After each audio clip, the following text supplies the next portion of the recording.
tous et bienvenue dans ce nouveau numéro d'un livre mille idées. Aujourd'hui, nous allons parler, comme vous avez toujours l'habitude de le constater, d'un livre extrêmement intéressant qui a été écrit par un jeune auteur, Kylian Mbangongo, et le titre de son roman c'est Reste avec Cécile, garde-le, parcours d'un orphelin. Alors, Kylian Mbangongo, vous êtes avec nous, bonjour et bienvenue. Bonjour, monsieur Germain. Alors, le roman, il a un très long titre. Reste avec Cécile et garde-le, parcours d'un orphelin. Est-ce qu'on peut avoir les résumés condensés du roman avant qu'on puisse entrer dans le vif de notre sujet? Oui, alors ce livre, je le résume en 3 mots. Le passé, l'orphelin et l'héritage. J'ai dit un orphelin a un passé difficile. Alors, cet orphelin, lorsqu'il se souvient de ses passés, il doit chercher à faire la paix avec son passé, passer par l'acceptation, la réconciliation. Le 3e mot, c'est l'héritage. Cet héritage vient de son défunt père. Alors, cet héritage n'est pas matériel, mais il est immatériel. C'est un héritage spirituel. C'est en fait, en un mot, le résumé de ces livres. Alors, Kylian, qu'est-ce qui t'a poussé personnellement à pouvoir raconter l'histoire de Tito et à explorer ses parcours d'un orphelin? Est-ce quelque chose des vécus ou des perçus dans la société? On s'est dit, tiens, il faudrait à tout prix que je raconte une histoire qui va essayer de pouvoir alerter un peu la société par rapport à ce que les jeunes qui sont orphelins vivent, ou c'est simplement juste par le goût de l'écriture que c'est venu comme ça et puis c'est parti? Alors, l'écriture de ces livres est inspirée d'abord de mon entourage. J'ai vécu à côté d'un ami qui a été orphelin de son jeune âge. Et cet ami, nous avons grandi ensemble. Je l'ai vu dans ces moments difficiles. J'ai vu aussi sa détermination. J'ai vu comment il est arrivé à vaincre, n'est-ce pas, ces difficultés-là. Et pour moi, ça m'a donné une grande leçon. Et il y a un mot dans cette histoire, c'est la solitude. Et moi, étant étudiant, loin de mes parents, je me suis retrouvé dans des moments de solitude. Et c'est dans ces moments-là que j'ai pensé à cet ami-là pour dire, est-ce que je peux l'imiter? Parce que quand on voit un orphelin, on se dit toujours qu'il est vulnérable, mais on ne voit pas aussi la force qui est en lui, cette résilience, cette persévérance, et comment il arrive à vaincre ces difficultés pour arriver à s'affirmer, à réussir dans la vie. C'est là que je me suis dit, cette histoire doit nous apprendre quelque chose. Et je l'ai mis par écrit. Et comment ressentir cette solitude alors que, vous avez dit, nous sommes dans une société où vous avez de voisins, de collègues, des amis à la faculté. Et comment est-ce qu'on peut rester dans cet état de solitude alors que forcément on a des personnes avec lesquelles on peut échanger à la faculté, à l'église, un peu partout? Voilà, il y a un chanteur qui le dit bien. Il dit, on est tous solitaires, mais on se soigne par le partage. Ça veut dire il y a toujours un moment où on se retrouve seul à prendre des décisions seul. Et même si on a des parents riches qui ont des moyens, mais il y a toujours un moment où on va se retrouver seul à prendre des décisions qui vont déterminer le cours de notre vie. Alors, c'est dans ce sens-là, comme le dit aussi souvent l'ancien président français Nicolas Sarkozy, qui dit « Tout peut s'arrêter.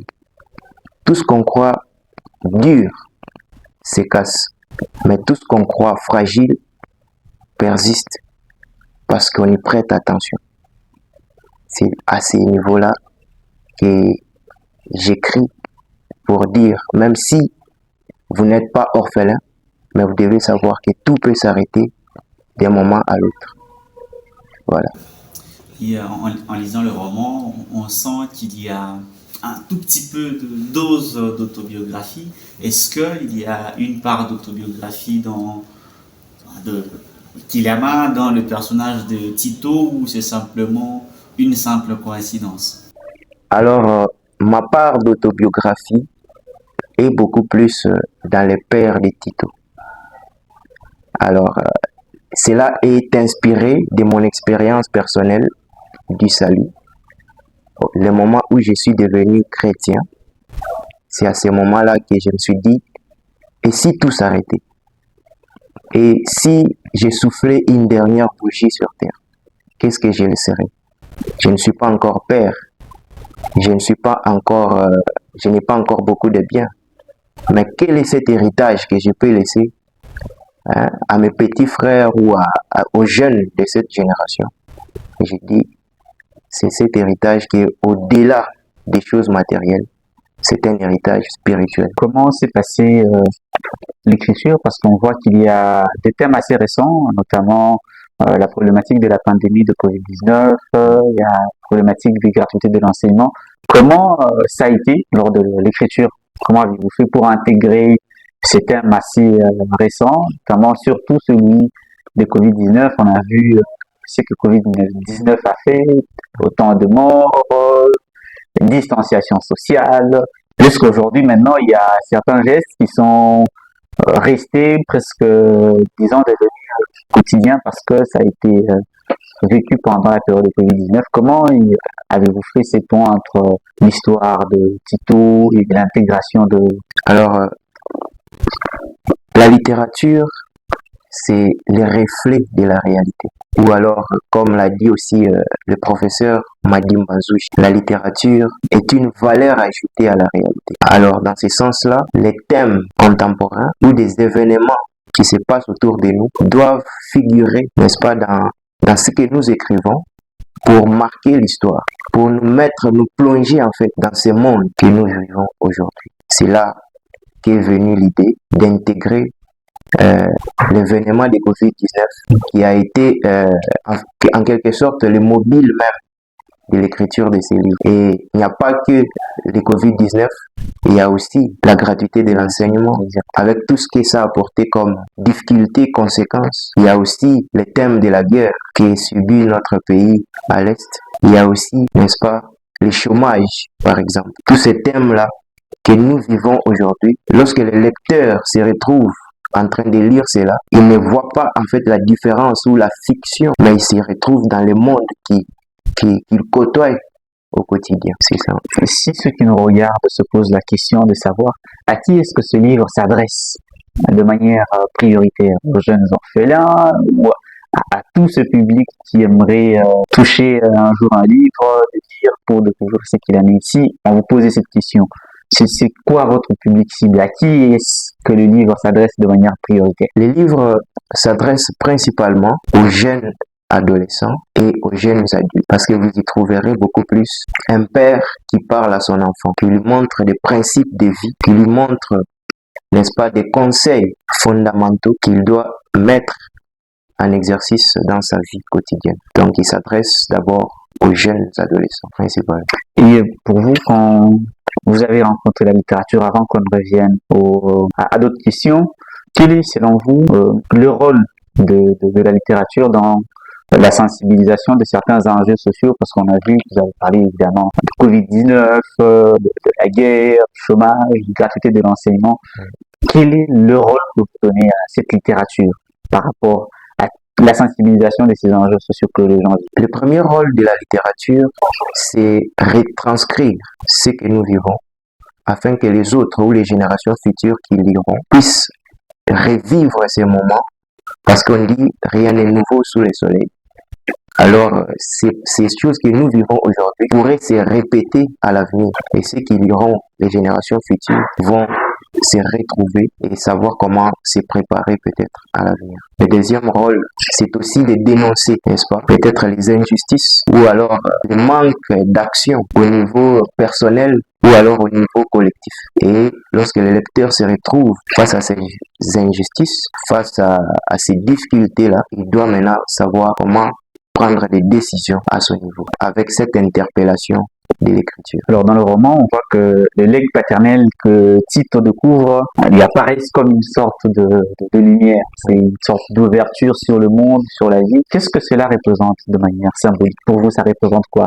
Et pour les lecteurs qui va lire et dire, mais tiens, pourquoi Tito découvre que maintenant après le départ de son père? Qu'est-ce que ça représente de manière symbolique? Cela représente premièrement la récompense ou les trésors du combattant. Ça veut dire cet orphelin qui a vécu des moments difficiles, mais qui décide quand même de rechercher son identité, faire la découverte de soi, n'est-ce pas, rechercher sa mère qu'il a abandonnée, et pour la réconciliation et tout cela, il va découvrir un trésor. Parce que lorsque nous avons un passé difficile, nous restons figés, nous n'arrivons pas à avancer. Alors, il nous faut faire la paix avec notre passé. Parce que l'on dit souvent, il faut oublier. Mais moi, je dis, on ne peut pas oublier, mais l'on peut accepter. C'est ça la première étape pour faire la paix avec son passé, c'est l'acceptation. Il accepte qu'il est orphelin et il doit pardonner ensuite. Et c'est dans ce sens-là qu'il arrivera à trouver un trésor, cet héritage qui lui est légué. C'est même le symbole de ces textes qui lui sont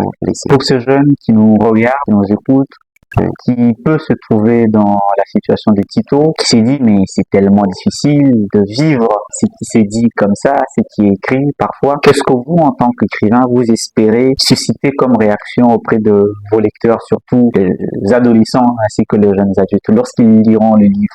Qu'est-ce que vous espérez susciter comme réaction, comme émotion après lecture de ce roman? Je voudrais premièrement que les lecteurs se sentent orphelins. Je voudrais qu'ils vivent cette émotion qu'a vécu Tito dans son parcours. Je voudrais qu'ils puissent d'abord se retrouver seuls en lisant ce livre, être dans la peau de cet orphelin pour arriver à prendre des décisions, n'est-ce pas, à faire l'examen de conscience par eux-mêmes. Parce qu'on peut toujours penser que lorsque nous avons des parents, lorsque nous avons ce qu'on appelle des parapluies qui nous soutiennent, nous ne pensons jamais que cela peut s'arrêter un jour. Alors, lorsque nous parvenons à notre maturité, nous nous retrouvons que réellement, nous avons des choses, des décisions à prendre seuls. Et en lisant ces livres, je mets déjà les lecteurs dans cette situation d'orphelin pour qu'ils puissent prendre sa propre destinée en main. Parce qu'il y a toujours la part de Dieu et la part de l'homme dans notre parcours. Et les autres qui nous entourent ne sont pas en fait les déterminants de notre vie, ce sont juste des facteurs qui nous aident. Mais nous sommes au point individuel solitaire. Alors, il y a notamment à la fois qui est quasi omniprésent dans le roman, des références, des passages bibliques qui sont cités par-ci, par-là. Pourquoi ce choix de pouvoir intégrer de références bibliques et comment espérez-vous, que pensez-vous que les lecteurs en déduiront? Pensez-vous que tous les lecteurs seront forcément d'accord sur cet aspect-là? Parce que aujourd'hui, de plus en plus, la littérature, c'est désolidarise un peu, disons, de certaines valeurs, parce que c'est plutôt un récit fictif, on raconte une histoire, c'est plus le plaisir de la langue, on joue un peu avec la langue et tous les différents aspects qui tournent tout autour. Un homme sans foi, je ne sais pas ce que l'on peut en faire. C'est ce qu'a dit Confucius. Un homme qui n'a pas de foi n'a pas de repères en fait. Il n'a pas des principes, des valeurs et il ne peut pas avancer. C'est comme un char sans joue, c'est comme un véhicule sans moteur. Et donc, on doit toujours avoir des vertus, des principes qui nous guident. Parce que lorsque nous n'avons pas ces principes-là, nous ne pouvons pas être un homme réfléchi, nous ne pouvons pas être une femme réfléchie. C'est dans ce sens-là que les références bibliques, les valeurs chrétiennes sont en fait des mobiles ou de fils conducteurs qui sont indiqués dans ces livres. Et je ne voudrais pas que tout le monde soit d'accord avec ce que j'écris ou avec ces références bibliques, mais je voudrais leur montrer comme un exemple, n'est-ce pas? Parce que tout lecteur ne sera pas chrétien, par exemple. Mais il doit, au moins à son niveau, avoir des principes de vie, des références auxquelles il tient, qui doivent déterminer son comportement et même sa réussite dans la vie. C'est dans ce sens-là qu'il se retrouve ces références dans cette... Alors, cher Bilama, il y a des téléspectateurs, des auditeurs qui nous écoutent et nous regardent et se disent, il est jeune écrivain. Si jamais il y a des conseils à donner à ceux qui aimeraient un jour aussi écrire un livre, parce que on sait que les écrivains, tous ils ont presque un même discours. Est-ce que vous aurez un discours différent pour dire, par exemple, qu'est-ce qui vous a motivé à devenir écrivain ou qu'est-ce qui vous a poussé à devenir aujourd'hui? devenir écrivain? Ce qui m'a premièrement poussé à devenir écrivain, c'est transcrire mon propre vécu dans un livre afin que je sois sûr de ne pas l'oublier et aussi que les autres découvrent ce monde qui est rempli de merveilles. Et étant écrivain, l'on est aussi observateur. Ce que les autres n'arrivent pas à examiner, observer, celui qui se donne le rôle d'écrivain, il a beaucoup plus d'attention même sur des petites choses qu'il réalise dans notre quotidien. Alors je voudrais être comme ce peintre qui s'occupe à peindre le monde. Et moi, je l'ai fait avec mes mots. Et aujourd'hui, quelles sont les grandes difficultés auxquelles, en tant qu'écrivain, connaissant le fonctionnement de la chaîne du livre ici chez nous, évoluant avec ses propres moyens, quelles sont les grandes difficultés auxquelles l'écrivain se retrouve confronté aujourd'hui? La plus grande difficulté, c'est le manque de culture de lecture dans notre milieu. On remarque que de plus en plus, les gens ne lisent plus. Alors que un grand écrivain africain qui est une référence en fait dans notre milieu africain, Amadou Ampateba. Il dit un vieillard qui meurt en Afrique, c'est une bibliothèque qui brûle. Alors l'Africain a toujours en fait cette culture de vouloir rester un orateur, de vouloir garder la culture orale, mais de ne pas se mettre à la lecture. Alors que cet auteur nous a conseillé que nous vivons tout ce que nous avons aux côtés de nous, de le mettre par écrit. Donc la première difficulté, c'est le manque de culture de lecture. Et lorsque vous écrivez un livre, il n'arrive pas à être beaucoup lu. Et ça, c'est la plus grande difficulté selon moi. Et l'autre difficulté, c'est aussi la commercialisation de ces livres-là. Le livre est là, mais est-ce qu'il peut arriver dans les coins les plus reculés, par exemple? Par quel moyen? Y a-t-il des bibliothèques? Y a-t-il des librairies? C'est ça même des difficultés principales que je relève. Alors, chers amis téléspectateurs, chers amis auditeurs, n'ayez pas peur de vous lancer, vous aussi, si vous avez une histoire à nous raconter. Et qu'est-ce que vous diriez à ces jeunes qui se retrouveraient dans la situation similaire à celle de Tito, qui peut-être désespère parce qu'il est tout seul, il vit sa solitude tout seul, peut-être qu'il n'a pas la facilité comme celle qu'a eu Tito de vivre comme de manière quand même assez vivable. Ces jeunes peuvent se retrouver sur la rue, par exemple. Qu'est-ce que vous pouvez dire à ces jeunes qui traversent presque les mêmes situations que celles de Tito? Doivent-ils désespérer, s'en prendre à ceux qui leur ont fait du mal? Comment doivent-ils? Alors, ce que même j'écris dans ces livres, c'est d'abord pardonner à ceux qui nous ont poussés dans ces gouffres. Vous voyez, comme Tito est chassé de sa maison par ses oncles paternels qui viennent en fait ravir les biens de son père et il est mis dehors avec sa mère. Alors c'est cet enfant-là, au lieu de rester avec cette amertume dans son cœur, il doit plutôt pardonner. Il doit l'accepter. Et lorsqu'on accepte notre condition, c'est là que nous pouvons arriver à avancer. Nous pouvons arriver à prendre les bonnes décisions. Parce que lorsque nous restons sous la colère, lorsque nous restons figés dans notre passé, nous ne pouvons pas avancer. C'est comme le dit par exemple Marcel Proust, il dit l'immobilité des choses autour de nous leur est-elle imposée peut-être par l'immobilité de notre pensée en face d'elle. Lorsque nous avons une pensée figée dans le passé, nous ne pouvons plus voir l'avenir. Donc pardonner, accepter et ensuite mettre notre foi en elle et croire aussi en elle. Alors, chers amis, on va tout doucement vers la fin de ce magazine. Pour ceux qui nous regardent, qui nous ont peut-être trouvé en cours de cet échange, qu'est-ce qu'ils peuvent retenir de ce roman? Reste avec Cécile, garde-le, parcours d'un orphelin. Le roman Parcours d'un orphelin reste avec Cécile. Tout est dit dans son titre. C'est d'abord lorsque cet orphelin va parcourir des moments difficiles. Déjà qu'il est orphelin, il est dans une situation de solitude, de vulnérabilité. Il doit parcourir des montagnes, passer des abîmes. Il doit avoir un mental très fort pour arriver à surmonter ces difficultés-là. Et il y a un passé difficile qui les retient, là où il doit maintenant pardonner à son passé pour ensuite découvrir le reste avec ceci qui est un héritage, qui est une force, un trésor qu'il doit découvrir. Est-ce qu'on va s'attendre un jour à une seconde partie de la suite de cette histoire de Tito, ou il faudrait simplement qu'on s'attende à un autre roman totalement différent de Reste avec ceci? Alors, je dirais que je suis peut-être atteint de cette maladie des écrivains qui consiste en ce que l'on ne veut plus écrire, mais on est incapable de s'en empêcher. Donc, il arrivera toujours un autre livre, peut-être qui prendra des thèmes qui ne sont pas beaucoup plus explorés dans ces livres et qui sera encore bien argumenté dans un prochain. Alors, Kylian Mangongo, on vous dit merci d'être venu échanger avec nous autour du roman.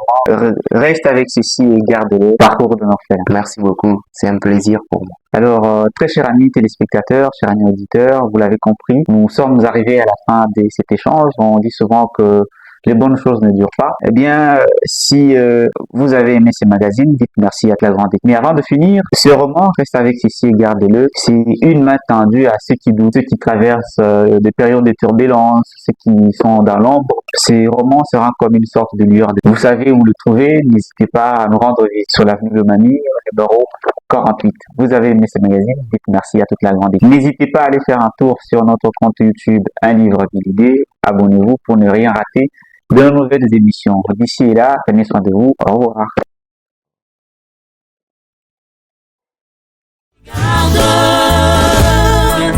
Je te dirai ce que tu deviens.